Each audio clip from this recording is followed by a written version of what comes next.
seen very common in this industry is that so many times marketers like go one side and then revenue managers go on parallel, so they never like blend and work together. I think overall, everybody needs to line up towards what we're trying to achieve. Key metrics that a marketer needs to know when they come to have a conversation with a revenue manager, for example. Yes, I think everybody needs to be aware of how the property is pacing. The marketer would understand distribution, and the revenue team could understand that repeat guest rate. And the quick fix is, oh, let's boost more money into OTA ads. Is it really worth it? The first place I always go to is your existing guest base. Talk to a warm audience. So that is the lowest hanging fruit, I think, that needs to be picked. Oftentimes, I do see hotels saying we're low, and they pull on the OTAs, open more inventory, lower prices. And that's the easy play, but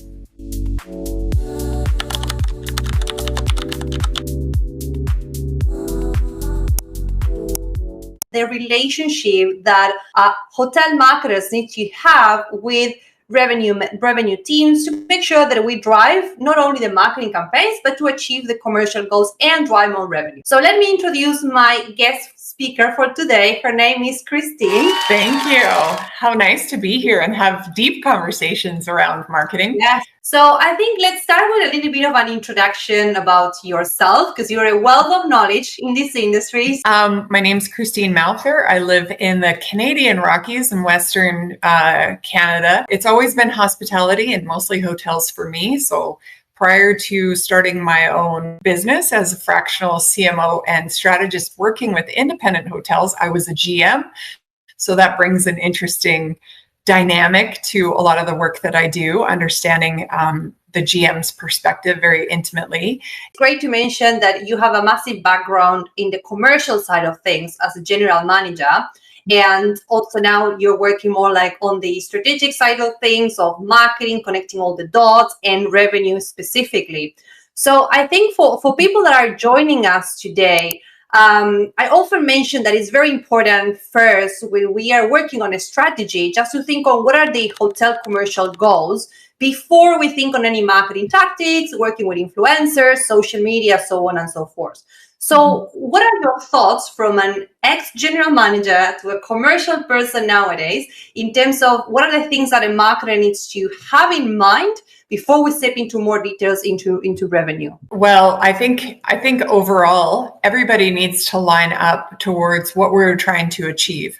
So if you're setting quarterly goals, so if revenue is setting a quarterly goal overall, everybody's trying to make it to budget, right? Everybody's trying to make it in the most profitable way to budget. And so if revenue is tasked with that, marketing being involved, I think is so critical, because marketing is really the demand generator. It's out there speaking with, it's essentially expressing the hotel's brand and what the property value proposition is and the offers in a way that would support making those goals. So if you think about, I always love the reference of dominoes, right? It's like, what is the first domino? Well, the first domino is understanding that we all line up behind this revenue goal, because marketing can say, well, we're coming into the fall, these different activities, and it just becomes really a basket of things that need to be done that maybe disconnect from what the actual goals are.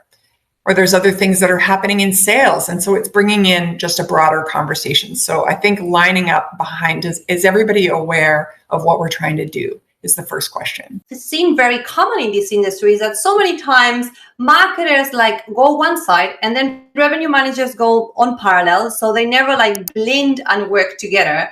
And yes. And I saw in your recent newsletter that you mentioned that it's revenue and marketing is a tug of work. So I would love you to explain a little bit more from your experience. What is the best way that marketers can work with the revenue team to make sure that we can bridge that gap and support each other? I think it starts.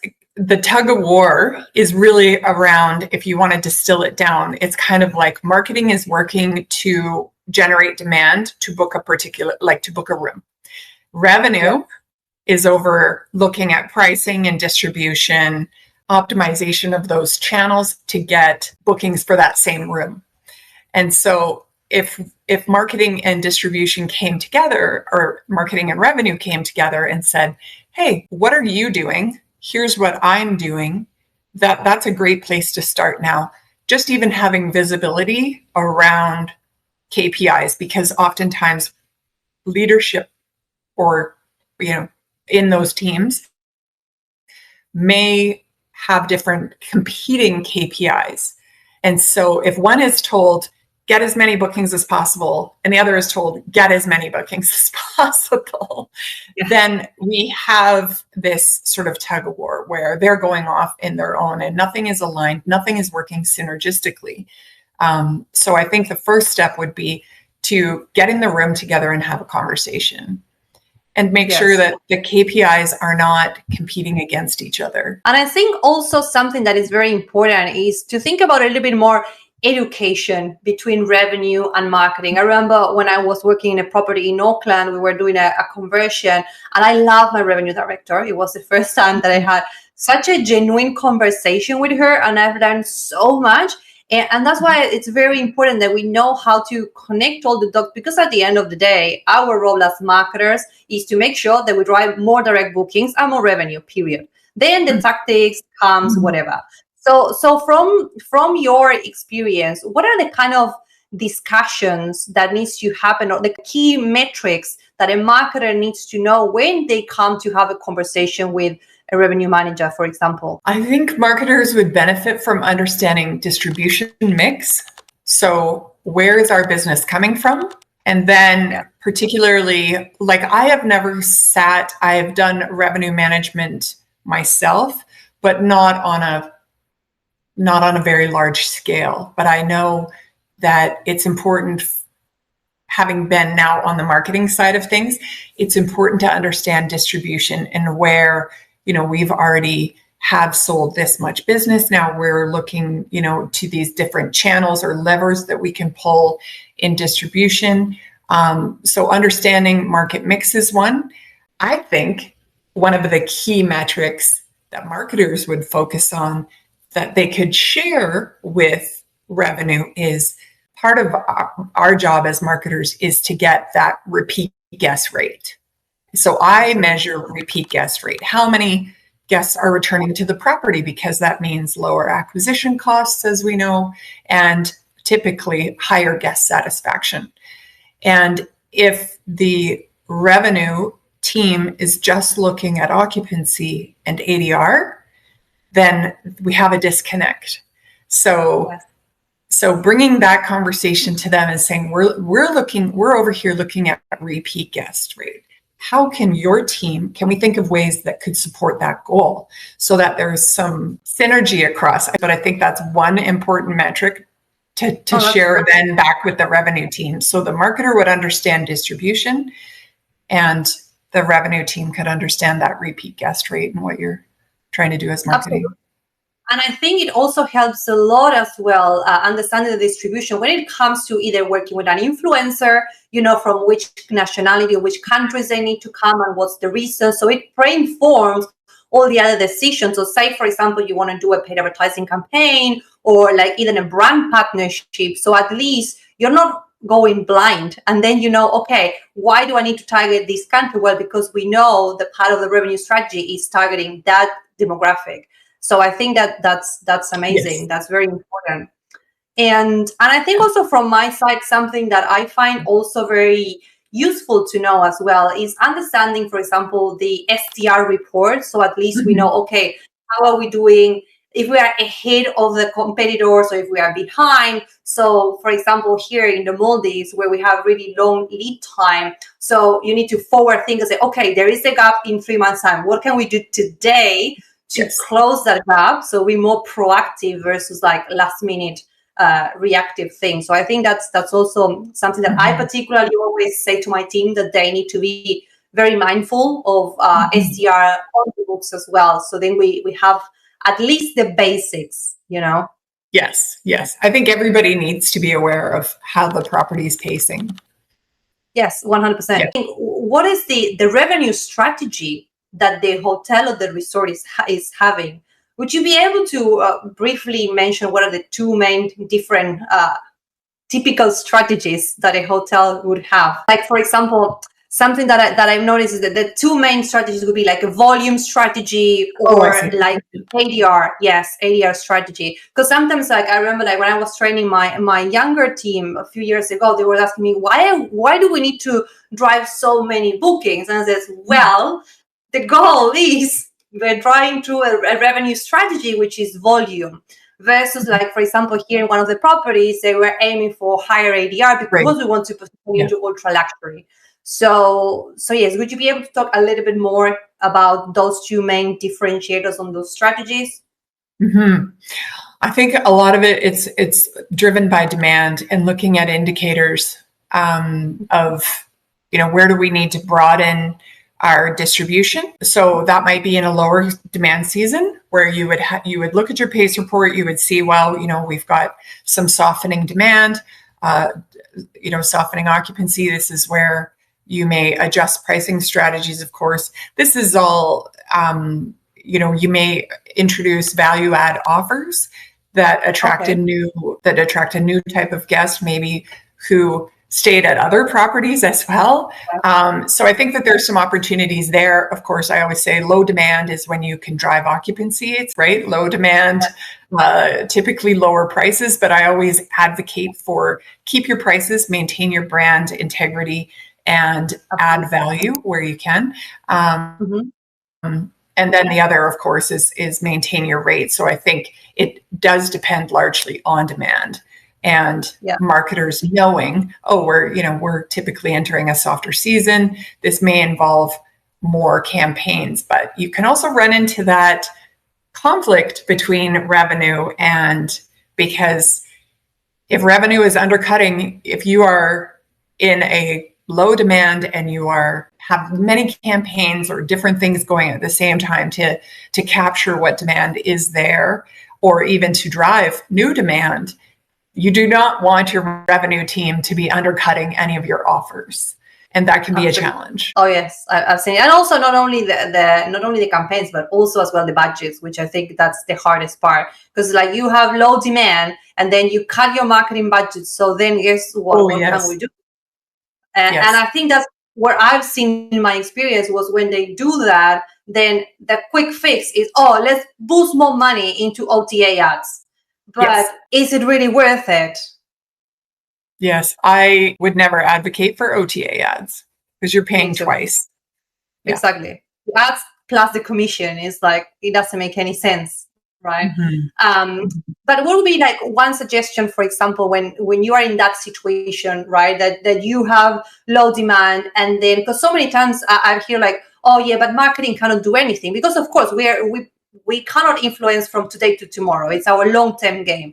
Now, I know that when you need like last-minute demand, yes, of course, the easiest way is OTAs, right? But from a revenue and marketing synergy, what do you think would be a good opportunity to do, leaving the ads, the OTA ads aside? What do you think is something that we could implement when we are going through that situation? The first place I always go to is your existing guest base. You go back to your CRM and you go back to your segments and you look at the deep opportunities to provide what I like to call signature experiences. Because you already know these guests and you know something about them. It's not like you're flying blind. You have enough data, ideally, to put together and to talk to a warm audience. So that is the lowest hanging fruit, I think, that needs to be picked. Oftentimes, I do see hotels saying, we're low, and they pull on the OTAs, open more inventory, lower prices. And that's the easy play, but it doesn't deepen your loyalty. It doesn't deepen your, I think it's all tied to reputation as well when you do that. The first place I go to is how can we speak to the guests that already know, like, love us, trust us. That's where we've already invested in. That is the lowest acquisition costs, especially in a time, as you say, that maybe leadership is prone to cut budgets. Yes, amazing. I love that. And I think where I see the massive opportunities for independent boutique hotels, because sometimes, like in my case, working with global brands, it's almost impossible to reach out to those past guests because of the loyalty programs. So yes, they come and stay with you, But then guess what? You cannot communicate directly with them because they're part of the loyalty member. So you cannot communicate with them. And that's kind of like where your hands are tied versus if you're an independent hotel, that you have more flexibility, to activate these kind of strategies. And I have another question. So especially for people that are looking to us today, majority of them are either marketing directors or marketing managers. And if say that they only have 30 minutes with their general manager once a week, what are your suggestions in terms of how will they drive those meaningful conversations from a marketing lens, but also considering those revenue goals as well? I have learned that you need to speak general manager a little. And what I mean by that is understanding there is a language in marketing that is spoken. There's a language in every department that is spoken. Mm-hmm. And understanding the general manager's language is very important. What is on their desk that they focus on every day, and understanding that you see that as important as well, I think is sort of the opening the door. Because I know that there's sometimes that marketers can come in and say, well, we're doing this, and this campaign. And it's sort of like, the laundry list of here's all the things we've done. And, it's driven so many impressions or, we've got so many likes, or we've got reach on the social media channels, or we've got, it was delivered to 18,000 people and sort of, what does the general manager know about? So the general manager doesn't speak marketing. We need to be able as marketers to go in and speak general managers. So it is focusing on, our website is converting this much business. Our website, so we can clearly state the value, this is how much revenue was booked through direct channels that were driven by campaigns. That's very simple, direct language. Going in with marketing speak, we would lose them. So I think it's important for marketing in particular, to show how they add value to the operation. Can't agree more. And especially I've seen so many times that, when you're in a commercial meeting or talking with your GM, it's marketing is the last and you only have 3 minutes to talk. And if you cannot add value in those 3 minutes, then you are done. So I think it's very important what you just mentioned is think on what does the general manager care? And also think as well that they are time short. So you cannot go with 20 pages slides because they were never going to happen. But I think it's also what I always do. I try to think, okay, this is the commercial goal. So in case if we are driving awareness, why we want to drive more awareness? Because we want to drive more exposure, because we want to reach more people. And what does it mean? And I think also always mentioning that the long-term game of marketing to drive more online visibility, which will generate more direct bookings versus OTAs, that's something that they need to live and breathe and they need to understand very easy, versus this conversation that I want to get more followers on Instagram. It's why? Tell me why. They all want to know the ROI of social, right? They speak ROI. That's the thing. I also think it's important sometimes to say we tried something new and it didn't really turn out how we thought, but we were paying attention and here's what we learned.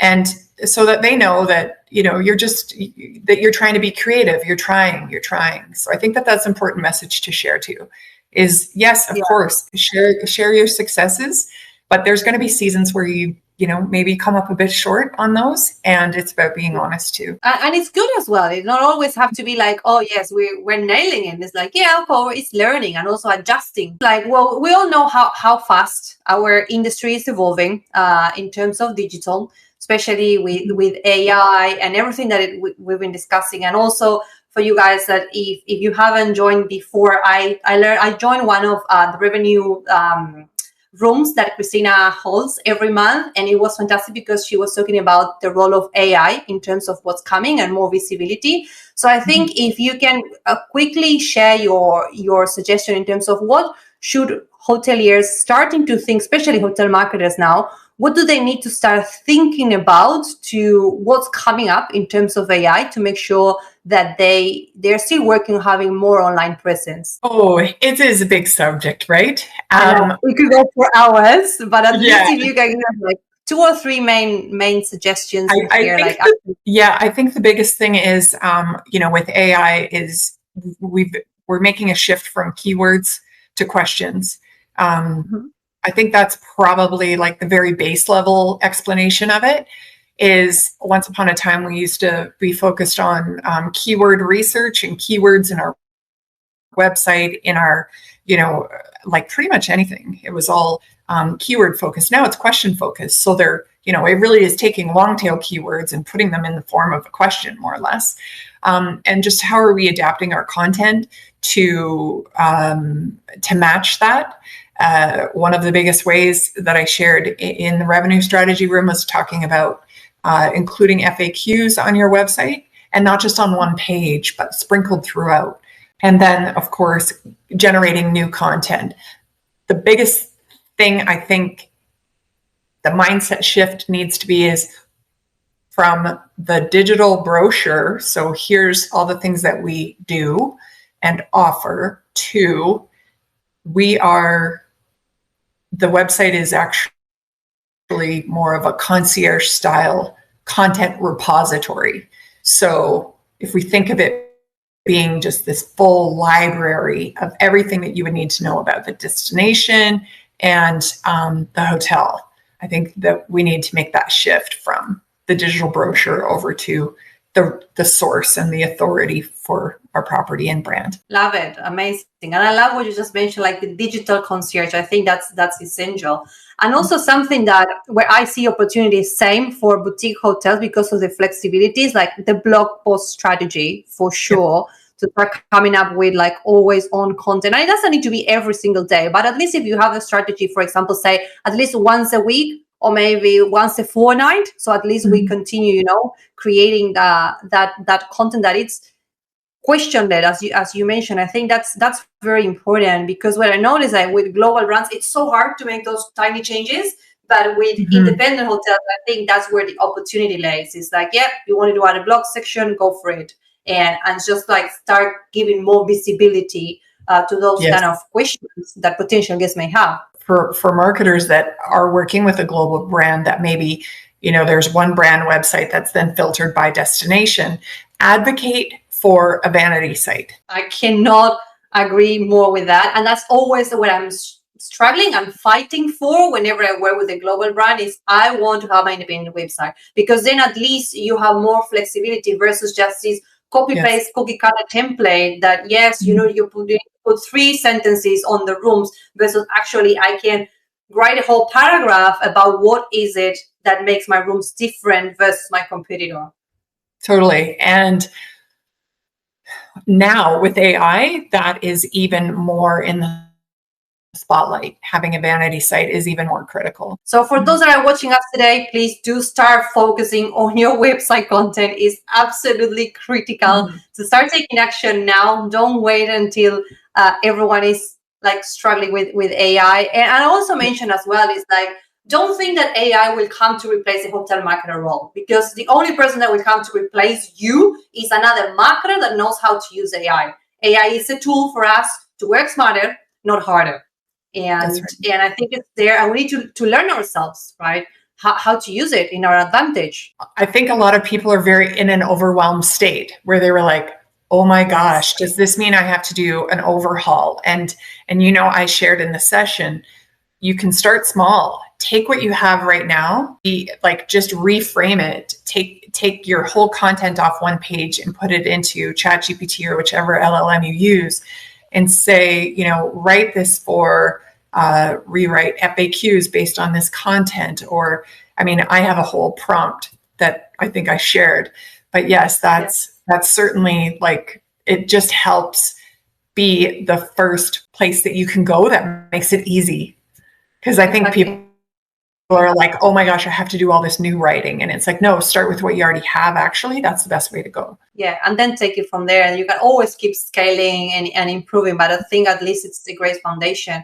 And even something that I also love as well about AI is like, even like the little example, of course, website is very important. And then also like press releases. I can't remember how much time I used to spend before writing press releases versus nowadays. Of course, yes, I do write it, but then I also use the help of ChatGPT, to improve, like, for example, keywords or like any intent as well, like specific words that we know that potential guests will be looking at versus like, writing for the sake of writing. So I think that's where we have like so many opportunities when AI is using right.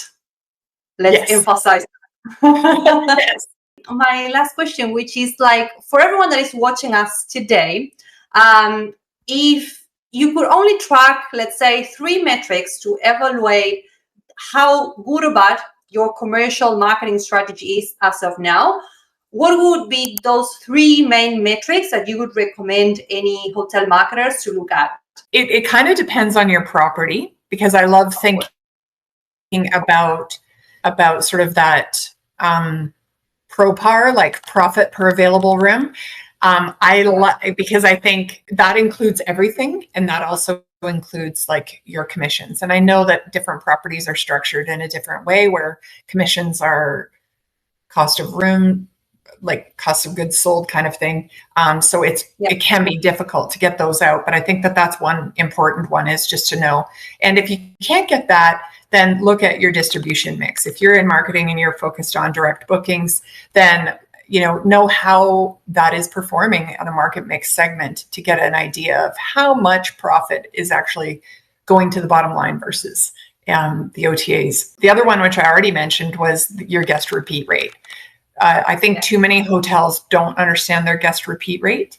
And I think that it's something, wearing my GM brain, marketers should be aware of, because that adds value. That's a great thing, because it reduces acquisition costs. If you have people in your leadership that are sensitive to marketing budgets. So your repeat guest rate is greatly influenced, and that can be shared across all departments, right through housekeeping. And that is a number that I think should be a goal for every department, is because they all can influence it. And then the third one, website conversion rate, is one that I've always been very focused on. And sadly, in independent hotels, it's quite low. But I always cringe, when you think about, if we're striving for a 2% conversion rate, it's quite sad, because that means 98% are leaving and going somewhere else. And maybe they're not booking, maybe they're just getting information and going, but still you have a lot of people coming into your website that you've worked hard in marketing to drive them there. And so website conversion rate, but eventually that may change to something like brand mentions or citations with AI. Love it.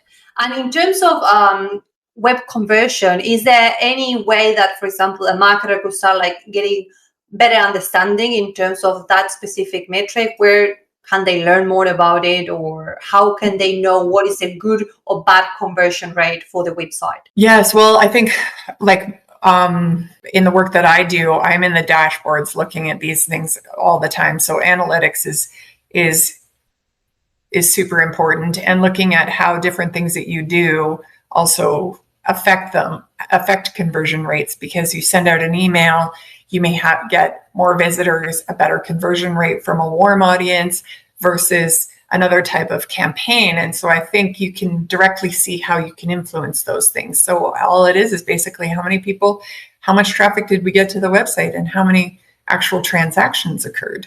Pretty much, the straight math on that. I know that there's other factors. There's phone calls to the front desk, and there's different things. Of course. But in a nutshell, yes. And I think, again, I can't emphasize this enough. Based on my experience, that data with global brands, it's really hard to get. So because you also always have like an e-commerce team, or you have your digital team or whatever, and they hold the keys of the website. But I think it's like for independent hotels, that they do have their own website, that they do have access to their own analytics. I cannot emphasize how important it is for a hotel marketer to, as you mentioned, like have your dashboard, know the basics, know where you need to look at. And I mean, I think we can talk for hours in terms of how to read data. That could be another conversation.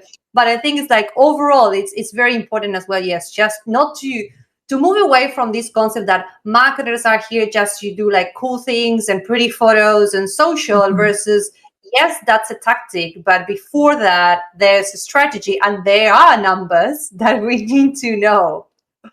Yes, and it's a shame that that's sort of locked up. So I would say, really advocate for getting those numbers, because it's how are you going to know what's been effective and what hasn't, and that's where it's going to show up.